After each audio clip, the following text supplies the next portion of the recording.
be here. I'm very touched already by these beautiful, beautiful stories. Nigel, I'm amazed and humbled to be in your presence. Thank you for showing that spirit of resilience. You know, and that's the story of many young people who live in marginality, who have been left behind, who have lost someone, who don't have, let's say, both parents, who might be in poverty. And the spirit is that universal resilience. And so, you know, we have a healthy community here in Denver. And how I know you have a healthy community is by what I was served for breakfast, okay? You know, when I have a quinoa breakfast, I know I'm in Denver, folks. And because this is a healthy community, I know that's why you're here to support Denver Kids Incorporated. So why don't we clap it up for Denver Kids? Yeah. Now I'm going to show you a slide, and I have to say that I'm not proud of any of these moments. And this is me being dragged away in high school for a gang fight. Then you see me throwing up gang signs. I'm a mess as an adolescent. And the reason I show you these images is to prove a point that we are not the total sum of the worst mistakes we have made. And those mentors and counselors that work with our children, they know that the children we work with have an asset to provide our community. That when we work with them, they will become the mayor's assistant. And later on, they will become the mayor. That's right. That's right, Nigel. You're next. You're next. And so, as we move forward with this continuum of care, if you hear Nigel's narrative, he had people in his life that surrounded him with love and positive emotional support. And in the research, that becomes the universal denominator. When you provide emotional support across institutional settings as part of a continuum of care, that's when you see healthy kids develop and thrive. And the beauty of Denver Kids and its uniqueness is its longitudinal approach, an intensive emotional connection approach. Very unique in the way in which programming is done with young people in this country today, ahead of its time. So you saw images of me getting in trouble. You know, as a kid, I didn't have a father growing up. One day I'm sitting at the park with my mom and my brother, and it's a beautiful summer day, and we're under this tree, and we're looking up at the sky, and the birds are singing, and they're flying around. And we're having such a great time, we lose track of time, and then nighttime shows up, and we start to see stars show up. But then I start getting a little cold, and I turn to my mom, and I say, Mom, when are we going home? And she says, Mijo, we don't have a home to go to. This is where we're sleeping tonight, under the tree.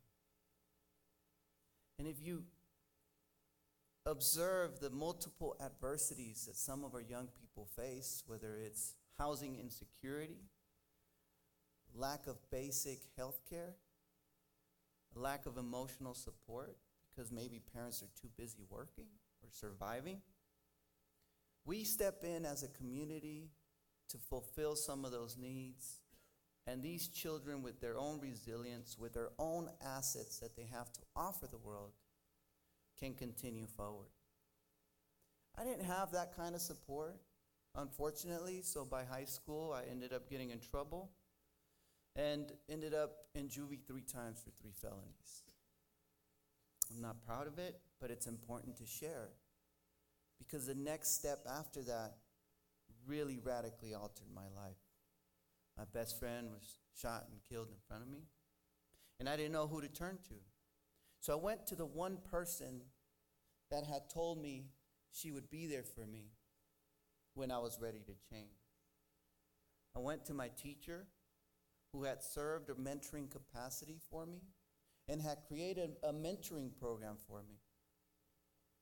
I found her at school, even though I had dropped out already, in the hallway. She comes out. She sees me. She says, "Victor, are you okay? I heard what happened." And I'm trying to be tough, and I'm like, "Yeah, I'm okay." This lady taps me on the shoulder and says, "I know you're not okay." And right when this lady taps me on my shoulder, all my pain, all my fear, all my anger begins to grow, and I begin to cry like a little kid in front of the whole school. Here's this tough guy crying. I wanted to just roll away into the gutter with my tears and disappear from planet Earth. You know what this teacher did? She gave me a hug. She said, "Victor, I am here for you. If you're ready to change your life around, I'll be here for you. But you have to do the work." You see, supporters, educators, mentors, counselors, sometimes the environment the young people we work with hasn't prepared them as well as we would want them to be prepared. But one day when they're ready and we're there for them, that perfect match makes dreams come true. You see, they say that adversity makes some people break, but it makes others break records. And what Denver Kids does is it creates a foundation to produce record breakers in this community. The very same way my teacher was able to support me. Little by little, I started to catch up with my credits. My teacher connected me with some college student mentors that were resonating with who I was as an individual, maybe looked a little bit like me. And they began to tell me, "Hey, college is for you too." So I applied to college. I get accepted. I was shocked. And in the letter at the time, there was a special program that accepted you under academic probation. Well, I didn't know what academic probation meant, but I knew another kind of probation. So when I read the letter, I said, "Probation? I'm already on probation. That don't matter." And I literally thought that some guy with a can of mace was going to be following me around the college campus, folks. So sometimes the environment we come from doesn't have that opportunity to teach us the basics, right? This is what college is. It was an abstract universe for me. So it's your support of programs like Denver Kids that allows young people's horizons to be expanded and opened up. In the very same way that my mentors and my teacher was able to help me produce something spectacular with my life. After college, I said, "Man, after all I've been through, I want to get the highest degree I possibly can." So I applied to Berkeley, get accepted for a PhD program. It takes 7 years. That's normative time at Berkeley to finish a PhD. I finished in 4.5 years. In the year 2005, I became Dr. Victor Rios.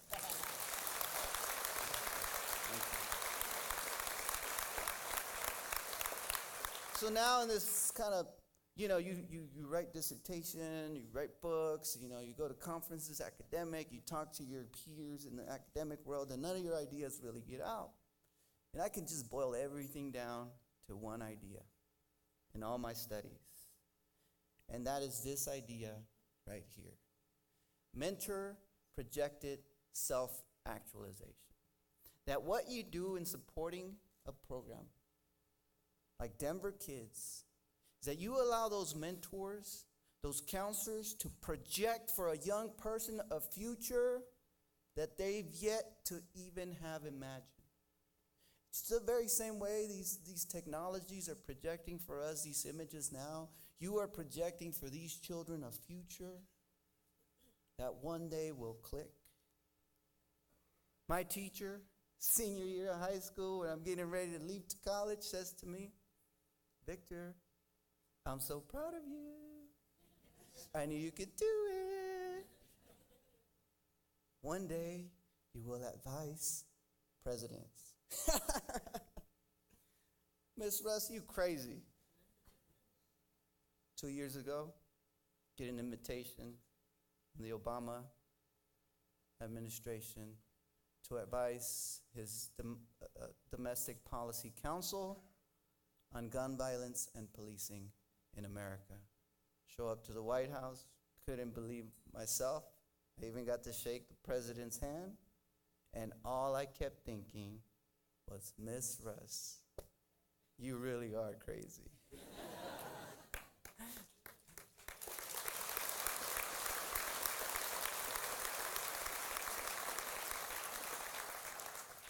So my mentors projected for me a future that I would later fulfill. And that's what we're doing in this kind of programming. We are projecting a future for young people that can become real. We are seeing them not as a threat, but as an asset. We are seeing them as individuals that will make us proud. Though I have to say, Ms. Russ wouldn't be proud of this moment here. I was in the bathroom at Joe Biden's house after having dinner with him and talking group of people, and go to the bathroom. I'm really nervous, you know. I grab one of these little paper towels, dry my hands. Grab a little stack. I put it in my pocket. Brought home a little souvenir. I've never told Miss Russ. Please don't tell her. She wouldn't be proud of me. So Denver Kids, right, in its longitudinal approach, in its continuum of care approach, provides young people keys to unstoppable futures. It projects a self-actualization where young people have yet to even imagine. But we know if we continue seeing these young people and their communities as an asset in the future for Denver and the country and the world, the work and support you do will continue to change lives. Thank you very much for being a supporter and change maker.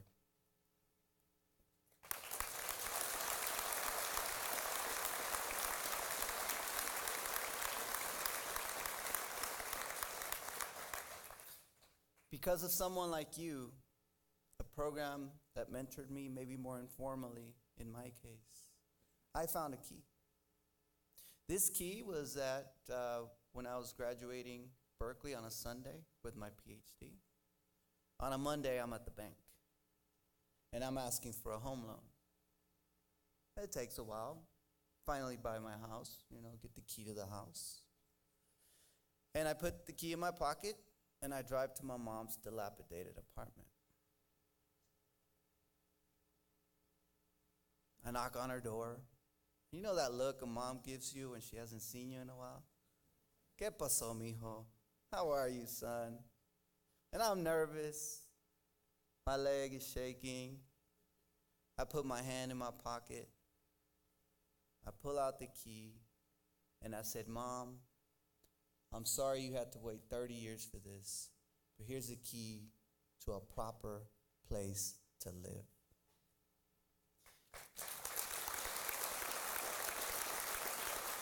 Thank you. You see, the work that is being done here in this community, the mentoring, the counseling, allows for young people to become independent, to become a resource to their families and their communities, to give back. You know that by investing this much in these young people today, one day they will be up here and they will give back. They will pay it forward.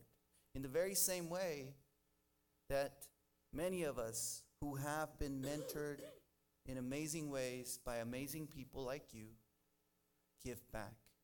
Today, we mentor kids all around the country, and that's just one person that was touched by a mentoring program. Imagine the hundreds of young people who get mentored. Then they move on, they become educated, they become an asset, and a resource to their communities. So I thank you for all your support. Keep supporting.